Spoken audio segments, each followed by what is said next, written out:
Geomorphology is the scientific study of different processes and landforms formed by those. One of the important processes is periglacial process and landform. Periglacial process and landforms. So, let us first understand what is periglacial region. Periglacial means there are some glaciated regions on our planet. Those are on both the poles, means high latitude, means generally along Arctic and Antarctic circles, and second is lofty mountain peaks in mid and low latitude regions in mountainous regions which are covered with either ice sheet or ice cap. The region surrounding these is periglacial region. So here periglacial region is area surrounding the permanent ice cap or permanent ice sheets. These are found in high altitude, means in tropical and temperate region near the snow-capped mountain peaks. Second is high latitude. In high latitude along Arctic and Antarctic, but along Arctic region, that is in Alaska, Arctic Canada, Arctic Norway, Sweden, Finland and Arctic Siberia witness this type of process and landform and region, and that is main periglacial region. This should have been found in south along Antarctic, but this is rare there. Why? Can you answer it? Yes, because near Antarctic circle there is water body which regulates temperature. That's why there is no periglacial process or region. If it is there, it is scarce. So this is ice cap on mountain top. From the bottom of ice cap downward there is glacial process, means there is science of glaciology and glaciers flow. While flowing in upper reaches of mountain, they form erosional landforms. We have studied those. In lower reaches, the eroded material in the form of moraine is deposited in different shapes and size, which are depositional landforms. Now, where glacial process ends, now periglacial process starts down slope hill.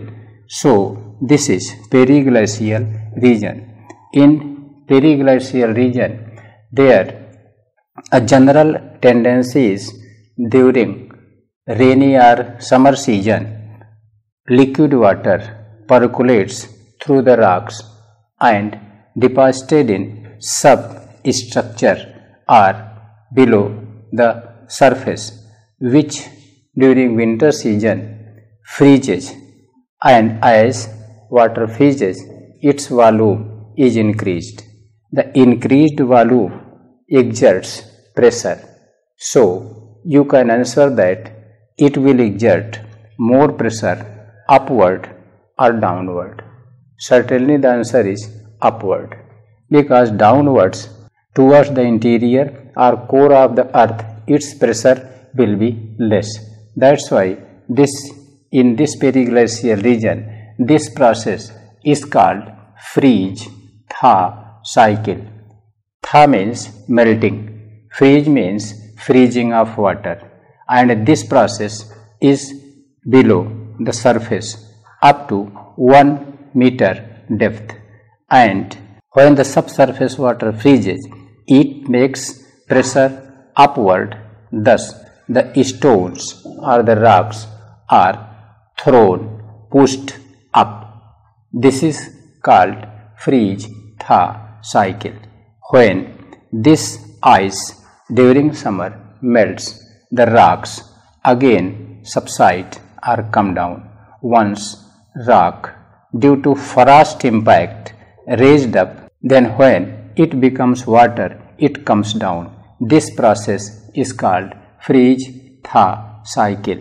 It continuously runs in periglacial region, and layer up to 1 meter depth is called active layer. So this is the periglacial region where ice works from below the surface. This is very important region. This is very important study area. Why?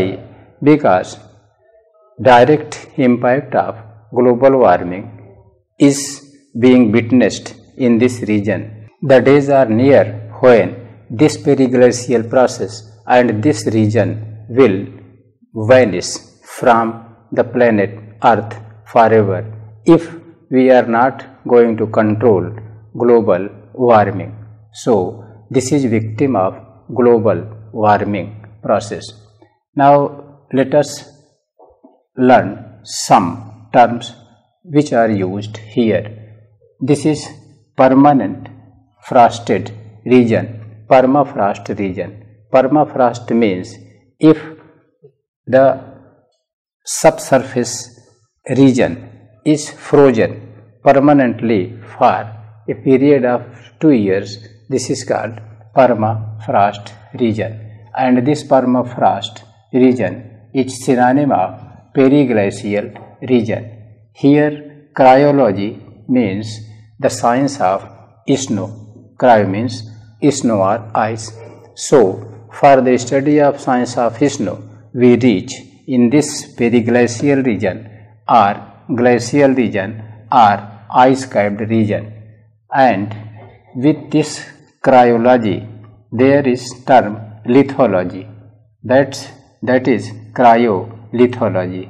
Means the rocks up to 1 meter depth are being affected, weathered and eroded by cryology or by ice action. And one term is cryopedology.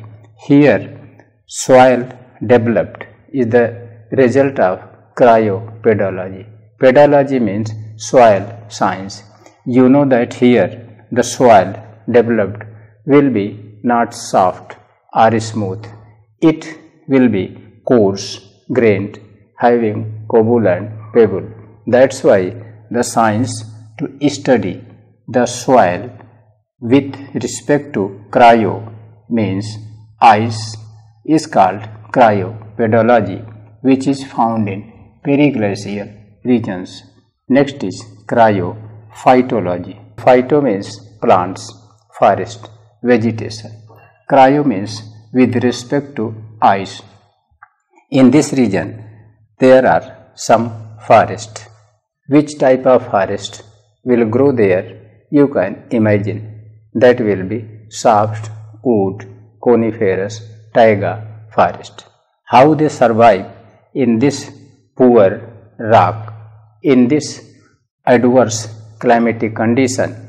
It is the benign nature which has sustained those plants here. But the scientific study of plants with respect to ice or snow is called cryophytology. Then cryotechnology.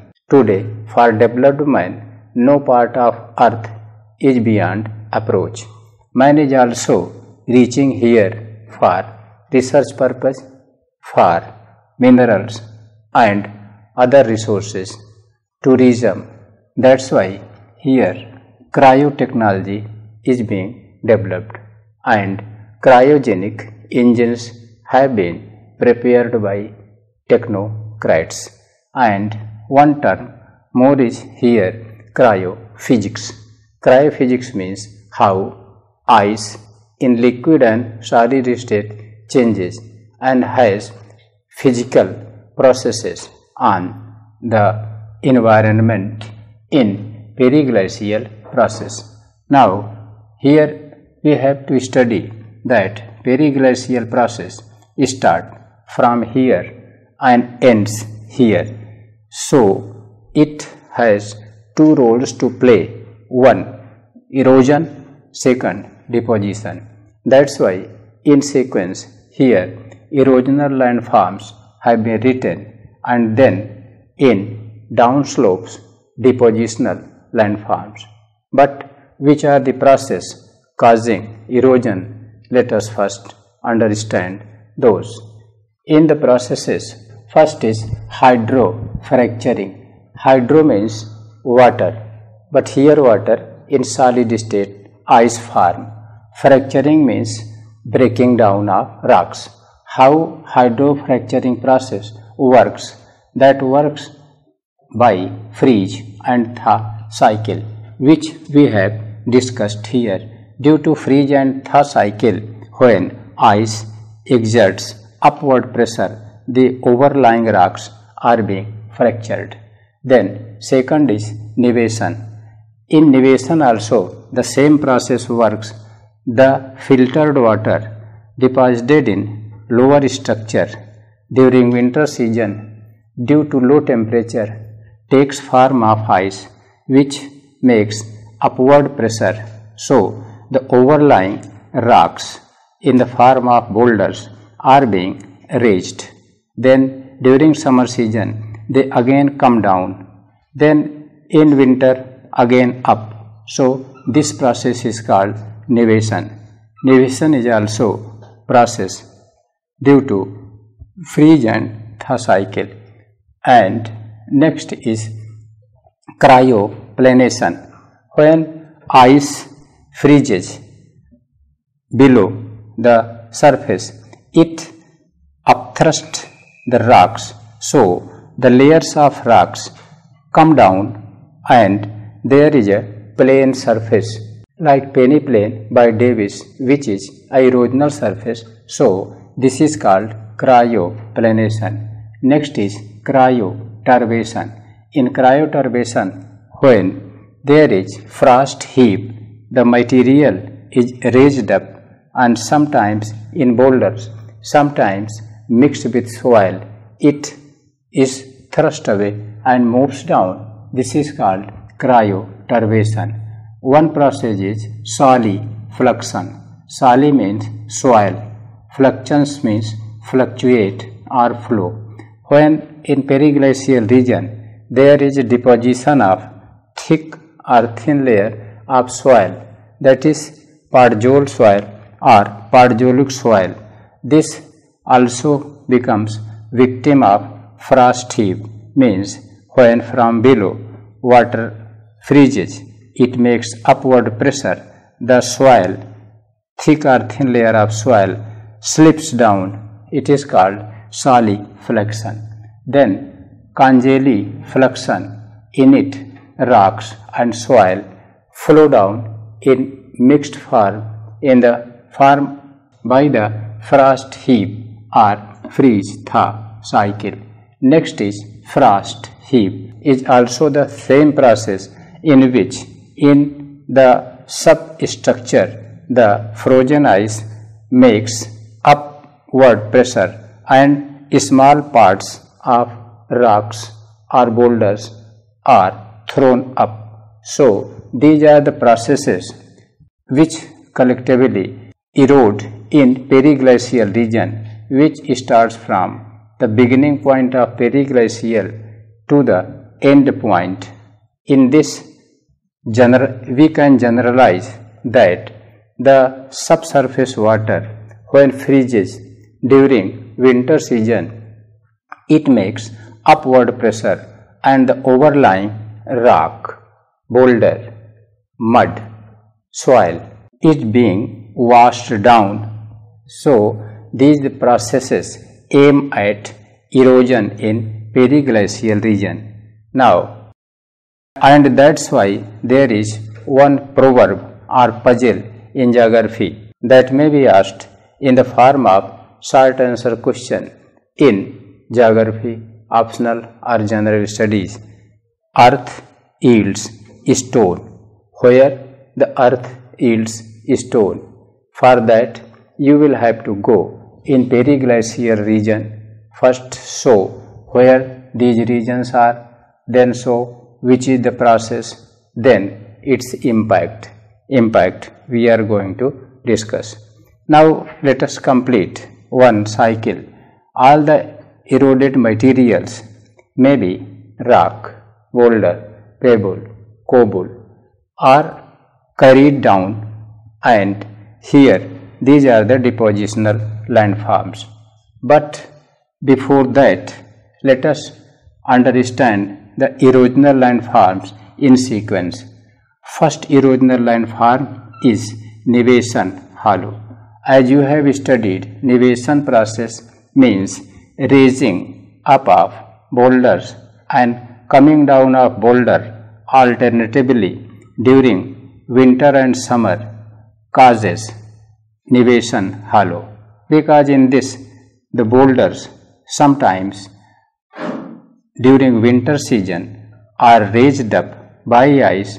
According to slope they roll down, then a depression is formed. This is called nevation hollow.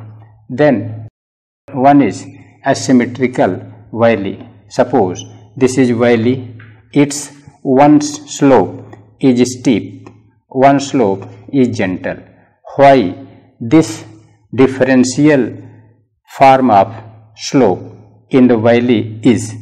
You can explain it, because this slope is facing the sun, means sun is somewhere on this side, but this slope is opposite the sun. This never receives insolation. That's why here the impact of summer and winter is more. That's why the periglacial process means freeze-thaw cycle works on this slope much in comparison to this steep slope. That's why its material is being eroded and deposited in valley bottom, and this slope becomes gentle. And if one slope is gentle, other is steep, this valley is called asymmetrical valley. It has no symmetry in the slopes. Next is here Crio Pollination terrace or goalist terrace. Here you are seeing the terraces like those formed by fluvial process on the mountain, and this looks like giant or cyclopean stairs in glacial, here in glacial region. What is the cause of it? Its cause is Crio Pollination. In Crio Pollination we had studied that due to frost heap the layered or sedimentary rocks are thrown up and moved down. So this is called goalist terrace. Next is pattern ground. When ice from below makes upward pressure, the overlying sedimentary flat rocks are being weathered and cracks are developed. These cracks, it seems, are having some pattern. So these are pattern ground, but remember that these are erosional. Pattern ground is depositional also, but here it is erosional. Then next is frost crack polygon. Frost means from below the pressure of ice. Due to pressure, the overlying sedimentary layered rocks undergo cracks, and this is frost crack. Polygon means here some forms are rectangular, some circular, triangular, square. A number of polygons are formed here. Then the process is the same, and the stones lying over have developed in steep form. So this is stone steep.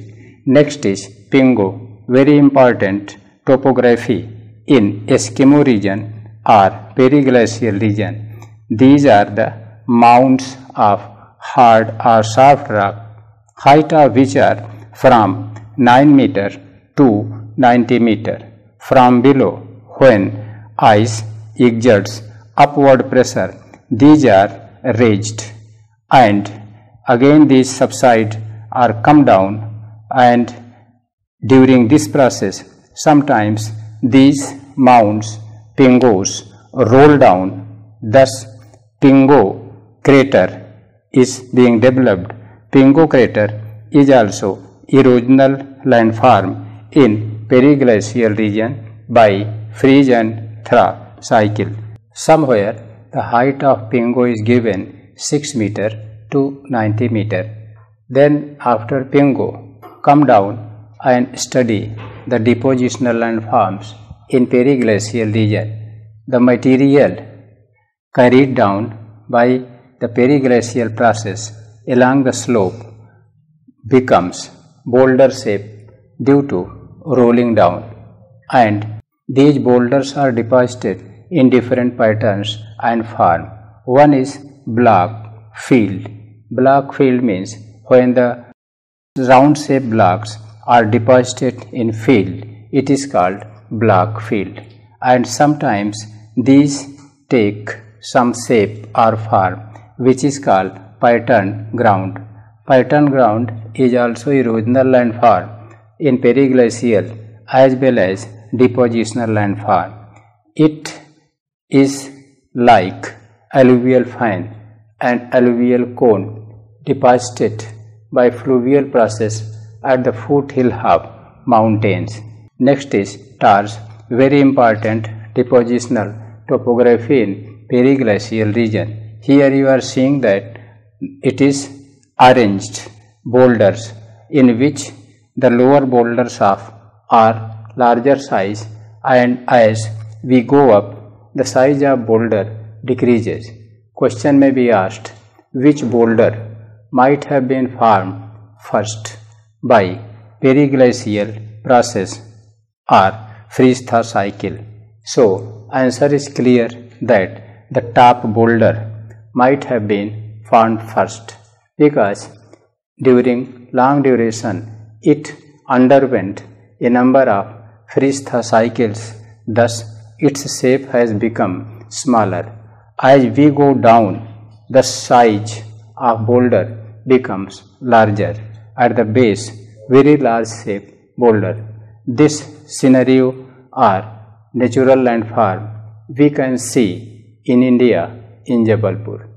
Does it show that India is in periglacial region? No. Then the question is to be solved, how periglacial landform tars is found in India. For this you have to open the pages of plate tectonics and see the geological past of India when it was physically attached with Africa, and Africa was at more south, means near Arctic Circle, where there was periglacial region. During that time these stars were formed, but due to tectonic process along with Africa, India moved north, and India now has reached in tropics, but the tars found here remind its geological past. Next is boulder field. When boulders come down, they are spread in vast tract, that is called boulder field. So can you imagine the size will decrease from the beginning point of depositional landform to end point, because the boulders rolling down for longer distance becomes of smaller size shivling, and that is being worshipped by people, while the boulders which hesitate to roll down are being kicked away by pujari. They are not being selected and worshipped. That's why these are the depositional landforms in periglacial region. So in upper parts erosional landforms, in lower part depositional landform. After these, let us understand this earth yields stone. As we have discussed, you can write its answer. Second point is periglacial. Periglacial is a process which takes place in Periglacial region. In this process, due to this freeze-thaw cycle, boulders are raised up and they fall down. This process weathers the boulders, thus some small fragments like pebble, cobble and some mud is produced. Thus the soil mixed with mud, stone, pebble, cobble is called periglacial soil or periglacial soil, and this process of making soil is periglacial, which is studied in Cryo. One is Taiga Region.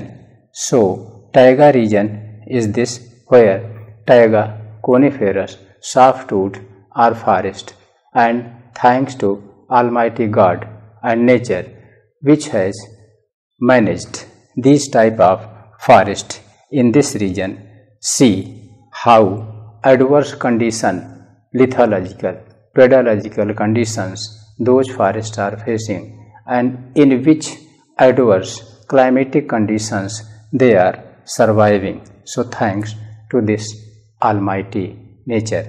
This is about the periglacial process, definition, area, technical terms, processes, erosional and depositional landform, and some related terms which are these days very important in geography as well as in general awareness.